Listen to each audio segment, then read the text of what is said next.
Welcome to news అడ్డా. నేను శ్రీ సౌజన్య. ముందుగా headlines. Greater police వ్యవస్థలో భారీ మార్పులు, 4 సిపిల నియామకం.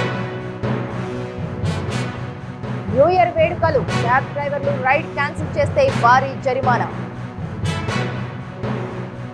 పాత బాస్ కోసమే రేవంత్ రెడ్డి ఆ ప్రాజెక్టును నిలిపివేశారు కేటీఆర్. ఫిల్మ్ ఛాంబర్ అధ్యక్షుడిగా నిర్మాత డి సురేష్ బాబు. ఇక వివరాల్లోకి వెళ్తే, తెలంగాణ ప్రభుత్వం ప్రతిష్టాత్మకంగా చేపట్టిన పరిపాలనా సంస్కరణల్లో భాగంగా పోలీస్ శాఖలో భారీ మార్పులు చోటు చేసుకున్నాయి.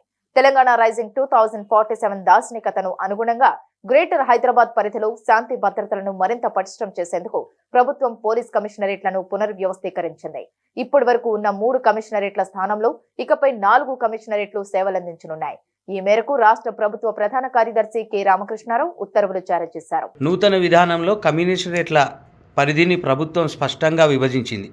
అసెంబ్లీ, సచివాలయం, బేగంపేట, శంషాబాద్ ఎయిర్పోర్ట్ వంటి కీలక ప్రాంతాలతో హైదరాబాద్ కమిషనరేట్ కొనసాగనుండగా ఐటీ హబ్లు, పారిశ్రామిక ప్రాంతాలతో సైబరాబాద్ను మార్పు చేశారు.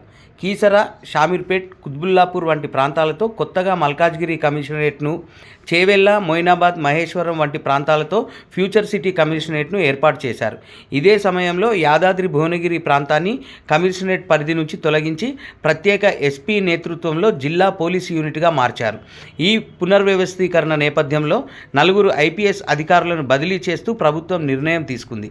Hyderabad CP V C Sajjanar, Cyberabad CP M Ramesh, Malkajgiri CP Avinash Mohanty, future city CP G Sudheer Babu, Yadadri Bhuvanagiri SP Akanksha యాదవ్లతో జీహెచ్ఎంసీ పరిధిలో కొత్తగా చేరిన 27 మున్సిపాలిటీలు జోనింగ్ సంస్కరణల నేపథ్యంలో ప్రజలకు మెరుగైన పోలీస్ సేవలు అందించడమే లక్ష్యంగా ఈ మార్పులు చేసినట్లు ప్రభుత్వం వెల్లడించింది.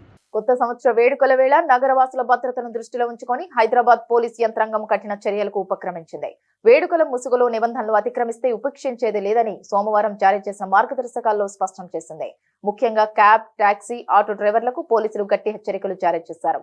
ప్రయాణికులు యాప్ ద్వారా రైడ్ బుక్ చేసుకున్నప్పుడు డ్రైవర్లు వాటిని నిరాకరించకూడదని, అలా చేస్తే ఈ చలాన్ల రూపంలో భారీ జరిమానాలు విధిస్తామని పోలీసులు తెలిపారు. వాహనదారులు తప్పనిసరిగా యూనిఫామ్ ధరించాలని, వాహన పత్రాలని అందుబాటులో ఉంచుకోవాలని సూచించారు. ప్రయాణికులతో దురుసుగా ప్రవర్తించినా లేదా అదనపు ఛార్జీలు డిమాండ్ చేసినా కఠిన చర్యలు ఉంటాయని పేర్కొన్నారు. డ్రైవర్ నిబంధనలు అతిక్రమిస్తే వాహనం నెంబర్, సమయం, ప్రాంతం వివరాలతో 9490617346 నెంబర్కు వాట్సాప్ ద్వారా ఫిర్యాదు చేయాలని కోరారు. మద్యం తాగిన వారు వాహనాలు నడపకుండా చూడాల్సిన బాధ్యత బార్, పబ్, క్లబ్ నిర్వాహకులదేనని పోలీసులు స్పష్టం చేశారు. కస్టమర్లు తాగి డ్రైవింగ్ చేస్తూ పట్టుబడితే సంబంధిత యజమానులపై కూడా కేసులు నమోదు చేస్తామని హెచ్చరించారు. డిసెంబర్ 31న రాత్రి 8 గంటల నుంచే సైబరాబాద్ పరిధిలో విస్తృతంగా డ్రంక్ అండ్ డ్రైవ్ తనిఖీలు చేపట్టనున్నారు. రాంగ్ సైడ్ డ్రైవింగ్, అతివేగం, సిగ్నల్ జంపింగ్, హెల్మెట్ లేని ప్రయాణం వంటి ఉల్లంఘనలను గుర్తించేందుకు రహదారులపై ప్రత్యేకంగా సీసీ కెమెరాలను ఏర్పాటు చేశారు. ప్రతి ఒక్కరూ నిబంధనలు పాటిస్తూ సురక్షితంగా నూతన సంవత్సరానికి స్వాగతం పలకాలని సైబరాబాద్ పోలీసులు విజ్ఞప్తి చేశారు. తెలంగాణ ముఖ్యమంత్రి రేవంత్ రెడ్డి తన పాత బాస్ ఆంధ్రప్రదేశ్ సీఎం చంద్రబాబును ప్రసన్నం చేసుకునేందుకే పాలమూరు రంగారెడ్డి ఎత్తిపోతల పథకాన్ని నిలిపివేశారని బీఆర్ఎస్ వర్కింగ్ ప్రెసిడెంట్ కేటీఆర్ తీవ్ర ఆరోపణలు చేశారు. ఈ ప్రాజెక్టు పూర్తయితే మాజీ సీఎం కేసీఆర్ కు మంచి పేరు వస్తుందనే భయంతో పాటు చంద్రబాబుకు ఆగ్రహం కలుగుతుందనే ఉద్దేశంతోనే రేవంత్ రెడ్డి పనులను ముందుకు సాగనీయడం లేదని ఆయన విమర్శించారు.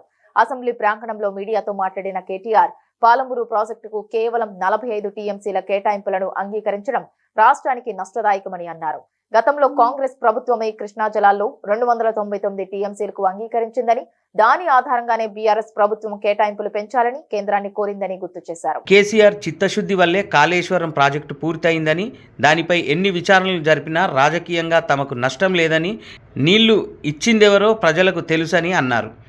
ఆర్థిక ప్రయోజనాల కోసమే మర్చెంట్ బ్యాంకర్లు, బ్రోకర్ల సలహాతో జీహెచ్ఎంసీని 3 భాగాలుగా విభజించేందుకు ప్రభుత్వం ప్రయత్నిస్తోందని కేటీఆర్ ఆరోపించారు. ఈ చర్యలను తీవ్రంగా వ్యతిరేకిస్తామని, అసెంబ్లీలో చర్చిస్తామని హెచ్చరించారు. ఫోన్ ట్యాపింగ్ ఆరోపణలపై స్పందిస్తూ నిఘా వ్యవస్థలు నెహ్రూ కాలం నుంచి ఉన్నాయని, ప్రస్తుతం ప్రతిపక్ష నేతల ఫోన్లు ట్యాప్ కావడం లేదని సీఎం ఖచ్చితంగా చెప్పగలరా అని ప్రశ్నించారు. సిట్లు విచారణల పేరుతో కాంగ్రెస్ ప్రభుత్వం ప్రజల దృష్టిని మళ్లిస్తోందని కేటీఆర్ విమర్శించారు. ఇటీవలి సర్పంచ్ ఎన్నికల ఫలితాలే కాంగ్రెస్ పాలనపై ప్రజా తీర్పు అని, 2 ఏళ్లలోనే ప్రజలు ఆ ప్రభుత్వాన్ని తిరస్కరించారని ఆయన వ్యాఖ్యానించారు. Telugu film chamber of commerce 2025-27 సంవత్సర కాలానికి జరిగిన ఎన్నికల్లో ప్రముఖ నిర్మాత డి సురేష్ బాబు అధ్యక్షుడిగా ఎన్నికయ్యారు. అగ్ర నిర్మాతలు అల్లు అరవింద్, దిల్ రాజు వంటి వారి మద్దతుతో బరిలోకి దిగిన ప్రోగ్రెసివ్ ప్యానెల్ ఈ ఎన్నికల్లో ఘన విజయం సాధించింది. నిర్మాతలు సి కళ్యాణ్, టి ప్రసన్న కుమార్, చదలవాడ శ్రీనివాసరావు బలపరిచిన మన ప్యానెల్ పై ప్రోగ్రెసివ్ ప్యానెల్ స్పష్టమైన ఆధిక్యతను ప్రదర్శించింది. హైదరాబాద్లోని ఫిలిం నగర్లో ఉన్న ఫిలిం ఛాంబర్ కార్యాలయంలో ఆదివారం ఉదయం 8 గంటల నుండి మధ్యాహ్నం 1 గంట వరకు పోలింగ్ ప్రశాంతంగా జరిగింది.